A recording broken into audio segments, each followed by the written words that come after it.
ST media ప్రేక్షకులకు స్వాగతం, సుస్వాగతం. విశ్వావసు నామ సంవత్సర శృంగార ఫలాలు. ఆశ్చర్యపోతున్నారా? శృంగార ఫలాలు ఏంటని? అవును, మీరు ఎన్నో రకాల ఫలాల్ని విని ఉన్నారు, కానీ ఈ రకమైన ఫలాల్ని మీరు ఎప్పుడు కూడా విని ఉండకపోవచ్చు. నిజానికి సమస్త ప్రాణుల్లో కూడా మరి ఎక్కువ శాతం ఈ శృంగారంతో ముడిపడి ఉంది అనే విషయం మనందరికీ తెలిసిందే. అనేక మంది కవులు యొక్క కావ్యాల్లో కూడా ఎక్కువ ప్రాధాన్యత ఇచ్చింది శృంగారానికే. మనం అంతెందుకు, మనందరికీ మరి పద కవిత పితామహుడుగా తెలిసిన అన్నమయ్య కీర్తనలో కూడా ఎన్నో రకాల శృంగార కీర్తనలు ఉన్నాయి. ఇలా మనం చెప్పుకుంటూ పోతే శృంగారంతోనే మన యొక్క జీవన విధానం ముడిపడి ఉంది అనేది కూడా అంతే సత్యం. అలాగే మరి సాక్షాత్తు పార్వతీదేవి కూడా ఒకానొక సందర్భంలో మరి శివుడితో సురత కీడలో మునిగి ఉన్నప్పుడు అనుకోని పరిస్థితుల్లో మరి అక్కడ దేవతలు లేదా మునులు వారి యొక్క సృష్టి కార్యక్రమానికి అంతరాయం కలిగించినప్పుడు పార్వతీదేవి కూడా వాపోతుంది. సృష్టిలో సమస్త ప్రాణులు కూడా ఈ యొక్క శృంగారం వల్లే ఊరట చెందుతున్నారు, ఉపశమనం పొందుతున్నారు, విరామం పొందుతున్నారు, ఆనందం పొందుతున్నారు.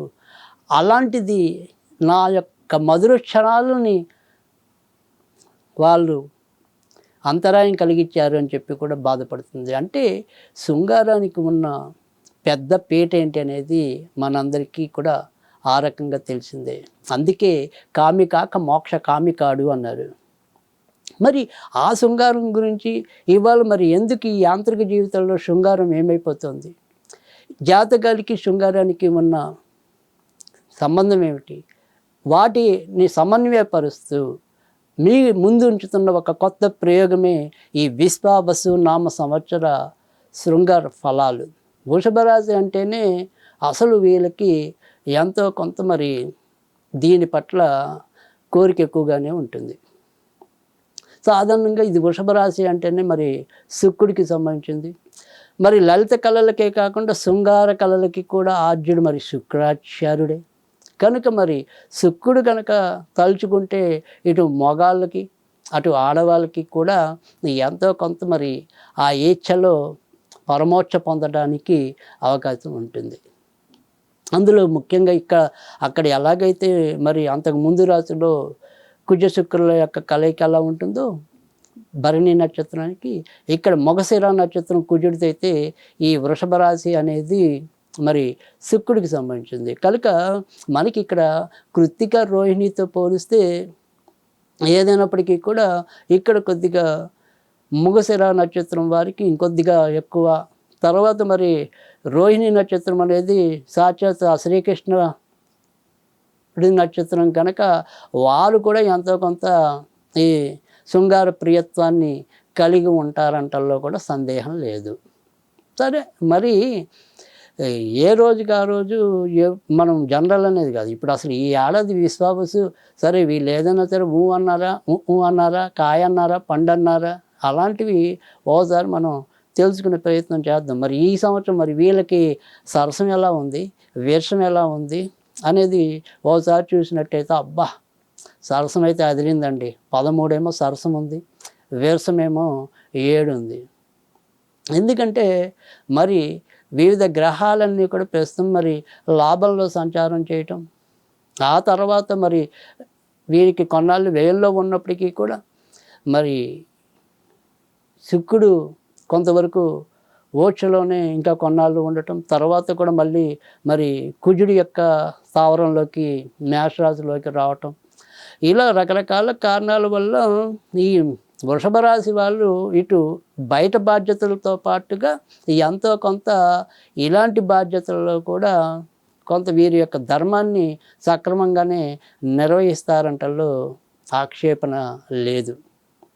కనుక వీళ్ళకి ఏదైతే మరి ఈ వృషభ రాశి వారికి ఈ ఏడాది చెప్పాలి అంటే కనుక కొంతవరకు మరి 3 పువ్వులు 6 కాయలు అన్నట్టుగా 3 రాత్రులు 6 పగళ్ళు అన్నట్టు ప్రతిరోజు కూడా ఆనందంగా కొంత సాగిపోయే పరిస్థితి అయితే ఎక్కువగానే కనిపిస్తోంది.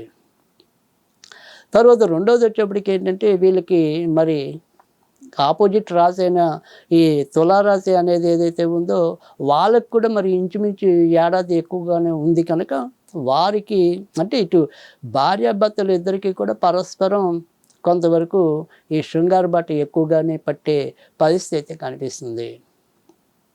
తులారాశి తర్వాత అది ఇప్పుడు చెప్పి మనం ఏదైతే వృషభ రాశి, సరే తులారాశి అనేది తర్వాత మళ్ళీ తెలుసుకుంటాం కదా. ఇక్కడ ఈ వృషభ రాశి వారు అనేది ఏంటంటే ముఖ్యంగా వీళ్ళు కొంతవరకు జాగ్రత్త పడాల్సింది ఏంటి అంటే కనుక వీళ్ళకి కొంత మనం మిగతా గ్రహాలు ముఖ్యంగా ఎప్పుడైతే ఇప్పుడు ప్రస్తుతం అయితే కనుక ఈ కుజుడు మిథునంలోకి వెళ్ళటం, తర్వాత మరి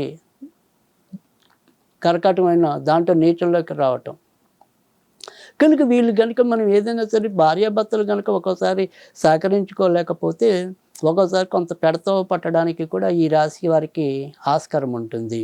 ఎందుకంటే వీళ్ళది ఒక్కోసారి అద్దులేని తాపం, ఆపుకోలేని తాపం, కనుక ఒక్కోసారి కొంత తప్పటడుగులు వేసే పరిస్థితులు కూడా ఉంటాయి. అప్పుడప్పుడు ఏదైనా వేరే గోడ దూకే పరిస్థితి కూడా ప్రమాదం కూడా వీళ్ళకే ఎక్కువ ఉంటుంది. కనుక ఆ రకంగా వీళ్ళు కొంత జాగ్రత్త పడటం అనేది అవసరం. కనుక సాధ్యమైనంత వరకు కూడా వీరు మరి ఆనంద రసానుభూతిని పొందే పరిస్థితి కూడా ఎక్కువగానే కనిపిస్తోంది. ఇక అయినప్పటికీ కూడా వీళ్ళు మరింత చెలరేగిపోవడానికి ఈ ఏడాది మరి ఏ రకమైన పూజ చేస్తే వీరి శృంగారం మరింత ఫలవంతం అవుతుంది అని మనం చెప్పుకోవాల్సి వస్తే వీళ్ళు చేయవలసింది ఏంటి అంటే కనుక కొద్దిగా శుక్రవారాలు లక్ష్మీదేవికి పాలల్లో కుంకుమ పువ్వు కానీ జాజిపత్రి కానీ వేసి ఆ తర్వాత అది లక్ష్మీదేవికి నివేదన చేసి భార్యాభర్తలు ఇద్దరూ కలిసి మరి సేవించినట్టయితే ఇక దూకుడే దూకుడు. కనుక ఆ రకంగా మరి వృషభ రాశి వారికి ఈ ఏడాది మంచి ఫలితాలు ఉంటాయని చెప్పడంలో ఎలాంటి ఆక్షేపణ లేదు.